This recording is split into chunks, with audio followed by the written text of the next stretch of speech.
Hello friends, welcome to my YouTube channel Lucent special में आपका स्वागत है। जैसा कि हम लोग जानते हैं कि इस चैनल के माध्यम से हम लोग क्लास 10th 11th के जैसे हम लोग क्लास 10th के सामाजिक विज्ञान को पढ़ रहे हैं और क्लास 11th के आर्ट्स सब्जेक्ट को पढ़ रहे हैं, जिसमें हम लोग इस वीडियो में क्लास 11th हिस्ट्री लेसन 2 पढ़ने वाले हैं, जिसका नाम है लेखन कला और शहरी जीवन। पिछले वीडियो में हम लोगों ने क्या पढ़ा था, तो लेसन 1 पढ़ा था क्लास 11th का हिस्ट्री, जिसका नाम था समय की शुरुआत। अब भाई समय की शुरुआत हुई, तो समय की शुरुआत होने के बाद दूसरा चैप्टर में क्या हम लोग पढ़ेंगे, लेखन कला और शहरी जीवन। यानी कि समय की शुरुआत के बाद लोग लिखना कैसे सीखें और लिखने के बाद शहरी जीवन का निर्माण कैसे हुआ और लोग शहरी जीवन के रूप में कैसे परिवर्तित हुए। तो चलिए बिना देर किए हम लोग वीडियो को स्टार्ट करते हैं। लेखन कला और शहरी जीवन हम लोग इसमें पढ़ेंगे मेसोपोटामिया के बारे में, जो कि सबसे प्राचीन नगर मेसोपोटामिया है। देखिए मेसोपोटामिया 2 शब्दों से मिलकर बना है। पहला मेसोस, दूसरा पोटेमोस। मेसोस का अर्थ होता है मध्य और पोटेमोस का अर्थ होता है नदी।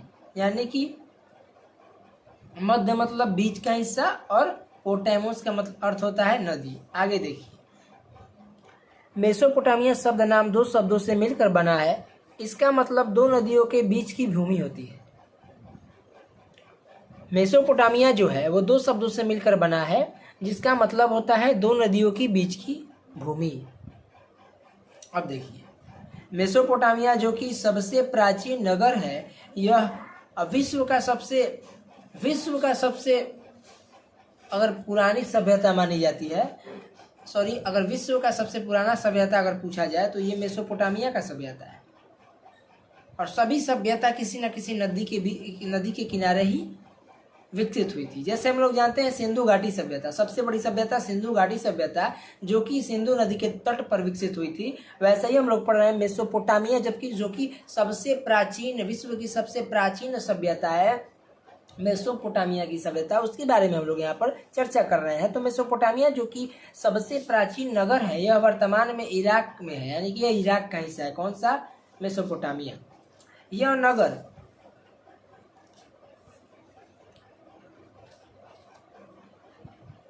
नगर 2 नदियों के बीच स्थित है। दजला और फरात नदी, वे 2 नदियां हैं। थोड़ा सा हम लोग देखेंगे यहाँ पर मैप की सहायता। ये देखिए, ये जो फिगर देख रहे हैं मेसोपोटामिया का फिगर है।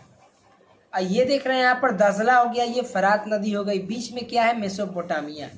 तो यही हम लोग बोल रहा है कि मेसोपोटामिया का अर्थ होता है 2 नदियों के बीच की भूमि। 2 नदियां कौन कौन सी है? दजला और फरात नदी। आगे हम लोग देखेंगे शहरी जीवन की शुरुआत मेसोपोटामिया से हुई थी। यानी कि शहर में जीवन जीने की शुरुआत कहाँ से हुई थी? मेसोपोटामिया से हुई थी। ठीक है। मेसोपोटामिया वर्तमान में इराक का हिस्सा है। तो हम लोग जानते हैं कि मेसोपोटामिया वर्तमान में कहाँ पे है? इराक में। यानी कि मेसोपोटामिया जो है वर्तमान में इराक का हिस्सा है। चलिए हम लोग नेक्स्ट टॉपिक की ओर चलते हैं। आगे हम लोग टॉपिक में देखेंगे कि मेसोपोटामिया, देख सकते हैं आप पर, मेसोपोटामिया की ऐतिहासिक जानकारी के प्रमुख स्रोत। यानी कि मेसोपोटामिया की जानकारी हम लोग को कैसे प्राप्त हुई, ये इतिहास की जानकारियां कैसे प्राप्त हुई मेसोपोटामिया के बारे में, तो उनके प्रमुख स्रोत पाए गए हैं। यानी कि प्रमाण पाए गए हैं, साक्ष्य पाए गए हैं। उसके अनुसार मेसोपोटामिया की ऐतिहासिक जानकारी हम लोग जान पाते हैं। तो देखिए कौन कौन से वो स्रोतें हैं। इमारतों के बारे में आप लोग को बखूबी मालूम है। मूर्तियां के बारे में भी आप लोग को मालूम है। उसके बाद कब्रें हैं, मूर्तियां हैं, इमारतें हैं, आभूषण हैं, औजार हैं, मुद्राएं हैं, मिट्टी की पट्टिकाएं हैं, लिखित दस्तावेज है। पहले के लोग मिट्टी पर ही लिखते थे। मिट्टी को सुखा के उस पर मिट्टी पे पहले उसका मतलब पट्टिकाएं बनाते थे, मिट्टी के उस पर लिखते थे। लिखने के बाद उसको सुखा देते। मतलब पहले जो लिखने की शुरुआत हुई थी ना, वो मेसोपोटामिया में, तो वो वहाँ पे लोग मिट्टी पर लिखते थे। ठीक है। तो वही बोल रहा है, मिट्टी की पट्टिकाएं, लिखित दस्तावेज मिले हैं। ठीक है। आगे चलिए। मेसोपोटामिया की भाषा। इस सभ्यता में सबसे पहले सुमेरियन भाषा, उसके बाद अकंदी भाषा और उसके बाद अरमाइक भाषा बोली जाती थी। अब देखिए यहाँ पर हम लोग थोड़ा इसको अलग तरीके से देखें। देखिए पहले सुमेरियन, यहाँ पर मेसोपोटामिया में जो है पहले सुमेरियन भाषा बोली जाती थी, उसके बाद अकंदी, उसके बाद अरमाइक। 1400 ईस्वी पूर्व में, मतलब कि 1400 ईसा पूर्व से धीरे धीरे अरमाइक भाषा प्रवेश हुआ, जो कि पहले सुमेरियन, फिर अकंदी, उसके बाद अरमाइक। तो अरमाइक भाषा जो है 1400 ईस्वी पूर्व धीरे धीरे अरमाइक भाषा प्रवेश हुआ कहाँ, मेसोपोटामिया में। और अरमाइक भाषा के बारे में जानते हैं। अरमाइक भाषा यह हिब्रू भाषा से मिलती थी। 1000 ईस्वी पूर्व, 1000 ईस्वी पूर्व के बाद यह व्यापक रूप से बोले जाने लगे। यानी कि देखिए 1400 ईस्वी पूर्व यह धीरे धीरे अरमाइक भाषा प्रवेश हुआ मेसोपोटामिया में, और 1000 पूर्व से ये अपना वहाँ पे एक स्थान बना लिया बोल चालने की मतलब भाषा में। तो 1000 ईस्वी पूर्व के बाद यह व्यापक रूप से बोले जाने वाली भाषा यहाँ पर बोले जाने लगी, यानी कि बोले जाने वाली भाषा ये बन गई। अभी भी इराक के कुछ भागों में बोली जाती है। देखिए ये जो अरमाइक भाषा है ना, अरमाइक भाषा, ये अभी भी इराक के कुछ भागों में बोली जाती है। तो ये आप लोग को ध्यान में रखना है। हम लोग क्या पढ़ रहे हैं, मेसोपोटामिया के बारे में, ठीक है। तो यहाँ तक आप लोग का डाउट क्लियर हुआ। आगे हम लोग चलते हैं, आगे की ओर हम लोग देखते हैं। ये आप लोग के लिए नोट्स बनाया गया है। ये बिहार बोर्ड के अलावा अन्य बोर्ड के लिए भी लाभदायक है। आप लोग इसे पढ़ सकते हैं अच्छे तरीके से और समझ सकते हैं अच्छे टॉपिक। अगला टॉपिक जो हम देखेंगे बहुत ही बेहतरीन टॉपिक देखेंगे, जो कि हम लोग देखेंगे मेसोपोटामिया की भौगोलिक स्थिति, यानी कि मेसोपोटामिया की भौगोलिक स्थिति कैसी थी, उसके बारे में हम लोग इस वीडियो में जानने वाले हैं। तो देखिए यह आजकल इराक गणराज्य की एक की हिस्सा है, यानी कि जो मेसोपोटामिया है इराक गणराज्य का हिस्सा है, ठीक है। यहाँ शहरी इलाकों के दक्षिण भाग को सुमेर और अकंद कहा जाता है। यहाँ जो है शहरी इलाके के दक्षिण भाग, यानी कि शहर के इलाके के जो दक्षिण भाग हैं उस भाग को सुमेर और अकंदी कहा जाता है। तो सुमेर और अकंदी आप लोग बखूबी जान चुके हैं, लेकिन बाद में इसे बेबीलोनिया कहा जाने लगा। किसको, सुमेर और अकंदी जो भाग है यहाँ पे शहरी इलाके, उसको हम लोग मतलब उसको क्या कहा जाने लगा, बेबीलोनिया कहा जाने लगा। देखिए यहाँ पर बेबीलोन आप लोग को दिख रहा होगा, और जो बेबीलोन है वो मेसोपोटामिया के दक्षिणी हिस्सा में है। देखिए ये मेसोपोटामिया का ये फिगर है, ठीक है। ये जो मेसोपोटामिया का ये हम लोग का क्या हो गया, ये फिगर हो गया, मैप हो गया, ठीक है। ये उत्तर का एरिया हो गया मेसोपोटामिया का, ये दक्षिण का एरिया होगा, ठीक है। उत्तर में यहाँ पर असीरिया है, असीरिया उत्तर में, दक्षिण में बेबीलोन है, उर है, उरुक है, उसके बाद मारी शहर भी यहाँ पर स्थित है, ठीक है। तो आगे हम लोग देखने वाले हैं इसके उत्तरी भाग को असीरियाई का कब्जा होने के बाद असीरियाई कहा जाने लगा। यानी कि इसके उत्तर, देखिए उत्तर के जो भाग था ना, यहाँ पर असीरियाइयों का कब्जा हो गया, उसके बाद से यह जो एरिया था ना वो असीरियाई कहा जाने लगा, ठीक है। इसमें आप लोग को क्लियर हो चुका होगा। देखिए इस सभ्यता में नगरों का विकास 3000 ईस्वी पूर्व में प्रारंभ हुआ था। यानी कि इस सभ्यता में नगरों का जो विकास हुआ था वो 3000 ईस्वी पूर्व में प्रारंभ हो गया, ठीक है। आगे देखिए इसके प्रसिद्ध नगर जो हैं, यानी कि हम लोग इसके भौगोलिक स्थिति के बारे में जान रहे हैं ना, तो उसके बारे में इसके प्रसिद्ध नगर को देख लेते हैं हम लोग। इसके प्रसिद्ध नगर उरुक, उर और मारी थे। देख सकते हैं यहाँ पर इसके दक्षिणी भाग में उरुक है। यहाँ पर देख सकते हैं, यहाँ पर तो देखिए ये पूरब का एरिया हो गया ना, ये पश्चिम का एरिया हो गया, ठीक है। तो पश्चिम के एरिया में यहाँ पर देख सकते हैं आप मारी शहर, ठीक है। दक्षिणी पश्चिमी एरिया में क्या है, मारी।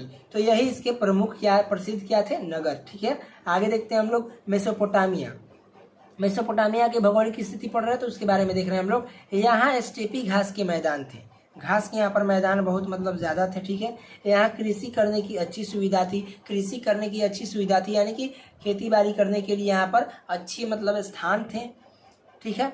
यहाँ पशु पालने तथा पशु चराने की व्याप्त जगह था, यानी कि व्याप्त मतलब काफ़ी जगह था, ठीक है। जगह की कमी नहीं थी, पशुओं को हम लोग पाल सकते थे, पशुओं को चरा सकते थे, यहाँ पर व्याप्त जगह था, ठीक है। आगे हम लोग देखेंगे यहाँ व्यापार करने की भी अच्छा साधन था, मतलब यहाँ पर व्यापार करने का भी अच्छा साधन था। ठीक है, यहाँ पर अन्य रोजगार का साधन था, यानी अन्य रोजगार, इसके अलावा यानी कि कहने का मतलब कृषि करने के अलावा और पशु पालने के अलावा और व्यापार करने के अलावा यहाँ पर अन्य रोजगार के भी साधन थे, मतलब और कोई यहाँ पर रोजगार का साधन होगा इसके अलावा। ठीक है, तो आगे हम लोग टॉपिक को देखते हैं। तो जो हम लोग का अगला टॉपिक है उसको हम लोग देखेंगे कि यहाँ के लोग औजार बनाने के लिए कांसे का इस्तेमाल करते थे। कहाँ के लोग? मेसोपोटामिया के लोग जो औजार बनाने का इस्तेमाल करते थे, किसका? कांसे का। ठीक है, कांसे का इस्तेमाल करते थे। नोट, यहाँ उरुक नगर में एक स्त्री का शीर्ष मिला जो सफेद संगमरमर को तराश कर बनाया गया था। समझ में आया आप लोग को? यहाँ उरुक नगर है जो कि मेसोपोटामिया का एक मेसोपोटामिया का हम लोग प्रसिद्ध नगरों के बारे में जाने, जिनमें एक उरुक भी उसमें शामिल है। तो उरुक नगर में एक स्त्री का शीर्ष मिला जो सफ़ेद संगमरमर को तराश कर बनाया गया था। ठीक है, जिस शीर्ष का नाम था वारका शीर्ष। ठीक है, अब पूछा जाएगा कि उरुक शहर में एक स्त्री का शीर्ष मिला जो कि संगमरमर को तराश कर बनाया गया था, उसका नाम अगर पूछ दे तो क्या हो जाएगा? वारका शीर्ष। ठीक है, आगे चलते हैं। यहाँ श्रम विभाजन एवं सामाजिक संगठन शहरी जीवन एवं अर्थव्यवस्था की विशेषता। अब यहाँ पर श्रमों में विभाजन कैसे होता था, बंटवारा। उसके बाद सामाजिक संगठन, समाज में संगठन कैसे होता था। शहरी जीवन यानी कि सामाजिक संगठन और शहरी जीवन एवं अर्थव्यवस्था की विशेषता क्या थी, इसके बारे में हम लोग देखेंगे। यहाँ खाद्य संसाधन तो समृद्ध थे लेकिन खनिज संसाधन का अभाव था। अब देखिए बोल रहा है कि यहाँ पर खाद्य संसाधन, खाने का संसाधन, कहने का मतलब मेसोपोटामिया में खाने की कमी नहीं थी लेकिन खनिज संसाधन का अभाव था। यहाँ पर एक विशेषता थी। यहाँ पर खनिज संसाधन तुर्की, ईरान अथवा खाड़ी देशों से मंगाया जाता था। ठीक है, यहाँ पर खनिज संसाधन कहाँ से मंगाए जाते थे? तुर्की, ईरान अथवा खाड़ी देशों से मंगाया जाता था। ठीक है, यहाँ व्यापार के लिए परिवहन व्यवस्था अच्छी थी, यानी कि व्यापार के लिए परिवहन आने जाने की व्यवस्था तो जो था वो बहुत ही अच्छा था। ठीक है, जल मार्ग द्वारा व्यापार किया जाता था, यानी कि मेसोपोटामिया में जल मार्ग द्वारा व्यापार किया जाता था। ठीक है, फरात नदी व्यापार के लिए विश्व मार्ग के रूप में प्रसिद्ध था। जो फरात नदी हम लोग जानते हैं कि मेसोपोटामिया जो विकसित हुआ दो नदियों के बीच में, जो दो नदियां हैं वो दजला और फरात नदी है। तो वही कह रहा है फरात नदी व्यापार के लिए विश्व मार्ग के रूप में यानी कि विश्व के रास्ते के रूप में प्रसिद्ध थी। आगे चलेंगे। शहरी अर्थव्यवस्था में हिसाब किताब लेन देन रखने के लिए यहाँ लेखन कला का विकास हुआ, यानी कि अर्थव्यवस्था अगर यहाँ पर अपना है, यानी कि अर्थव्यवस्था मेसोपोटामिया में हुआ तो उसके लिए हिसाब किताब करने के लिए, लेन देन के लिए, मतलब हर चीज़ की लेन देन होती थी। तो उसके लिए यहाँ पर हिसाब किताब के लिए लेखन कला का यहाँ पर विकास हुआ, लिखने की कला का विकास हुआ। कहाँ पे? मेसोपोटामिया में। चलिए, तो यहाँ पर इतना हम लोगों ने देखा। तो आप लोग यहाँ पर देख सकते हैं कि हम लोगों ने इतना देखा।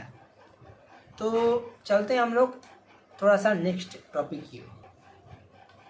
यहाँ पर देख सकते हैं हम लोग अगला टॉपिक देख रहे हैं, मेसोपोटामिया की कृषि जलवायु। हम लोग जैसा कि जानते हैं कि हम लोग पढ़ रहे हैं मेसोपोटामिया के बारे में, मेसोपोटामिया की भौगोलिक स्थिति के बारे में हम लोग ने चर्चा किया। और इस आगे देखिए हम लोग टॉपिक आगे देख रहे हैं, मेसोपोटामिया की कृषि जलवायु। कृषि के लिए जलवायु कैसी थी? देखिए, दजला और फरात नदी जो कि उत्तरी पहाड़ों से निकलकर अपने साथ उपजाऊ बारीक मिट्टी लाती थी। जब नदियों में बाढ़ आती थी अथवा जब इनके पानी को सिंचाई के लिए खेतों में लाया जाता था तब यह उपजाऊ मिट्टी वहां जमा हो जाती थी। देखिए यहाँ पर अर्थ समझिए, कहने का मतलब क्या है। दजला और फरात नदियाँ जो कि उत्तरी पहाड़ों से निकलकर अपने साथ उपजाऊ बारीक मिट्टी लाती थी। जब दजला और फरात नदियाँ उत्तरी पहाड़ों से निकलकर अपने साथ उपजाऊ बारीक मिट्टी लाती थी, तो मतलब वो अपने साथ मिट्टी को लाती थी। यही कह रहा है कि वो जब भी पहाड़ों से वो निकल कर आती थी वो अपने साथ उपजाऊ मिट्टी को लाती थी। जब नदियों में बाढ़ आती थी, यानी कि नदी में कभी कभार बाढ़ आ गया, तो इस वजह से जब इनके पानी को सिंचाई के लिए बाढ़ आया तो इनके पानी को सिंचाई के लिए खेतों में हम लोग ले जाएंगे। तो जब खेतों में ले जाएंगे तो उस बाढ़ के पानी के साथ जो उपजाऊ मिट्टी है वो भी खेत में प्रवेश कर जाएगी और प्रवेश करके खेतों में जमा हो जाएगी, जिससे हम लोगों को कृषि के लिए मिट्टी, अच्छी मिट्टी प्राप्त हो जाएगी। तो यही बोल रहा है कि दजला और फरात नदियाँ जब उत्तरी पहाड़ों से निकलकर आती थी तो अपने साथ उपजाऊ मिट्टी लाती थी, अथवा जब कभी इन नदियों में बाढ़ आती थी उस समय भी ये उपजाऊ मिट्टी को लाती थी। और उसके बाद हम लोग सिंचाई के लिए जो उस पानी को, सिंचाई के लिए जो पानी को हम लोग खेतों में लाते थे तो उसके साथ उपजाऊ मिट्टी आकर खेतों में जमा हो जाती थी। तो ये हम लोग का ये मेसोपोटामिया की कृषि जलवायु ऐसी थी। देखिए अब देखते हैं यहाँ रेगिस्तानी भाग जो कि दक्षिण में स्थित है, यहाँ भी कृषि की जाती है। यहाँ रेगिस्तानी भाग जो कि दक्षिण में स्थित है, यानी कि मेसोपोटामिया के दक्षिण में स्थित है, यहाँ भी कृषि की जाती है। और फरात नदी जब इन रेगिस्तानी इलाकों में प्रवेश करती है तो कई छोटे छोटे धाराओं में बटकर नहर जैसे सिंचाई का कार्य करती है।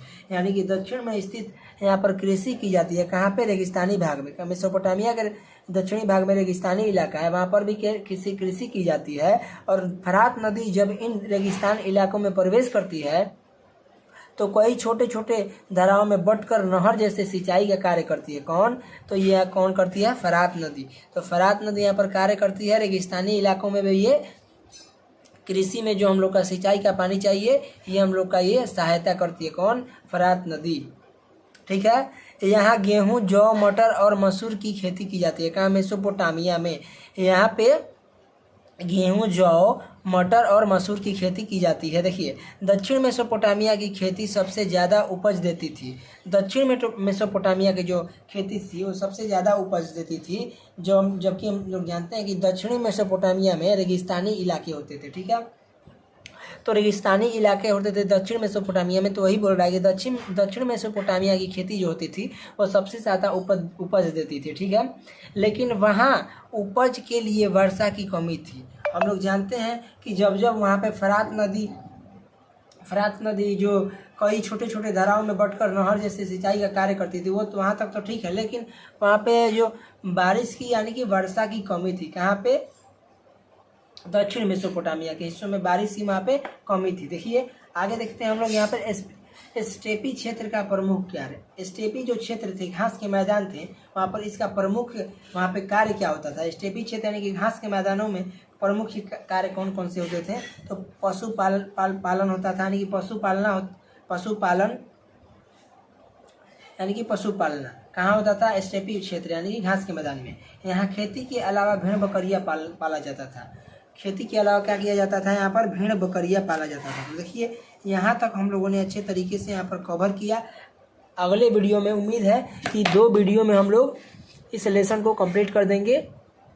किसको? मेसोपोटामिया जो कि हम लोग का क्लास 11 का हिस्ट्री लेसन 2 है, लेखन कला और शहरी जीवन। तो इसको हम लोग ख़त्म करेंगे 2 वीडियो में। ये फर्स्ट वीडियो था। अगले वीडियो में हम लोग इस चैप्टर को ख़त्म कर देंगे। तब तक के लिए मिलेंगे हम लोग नेक्स्ट वीडियो में।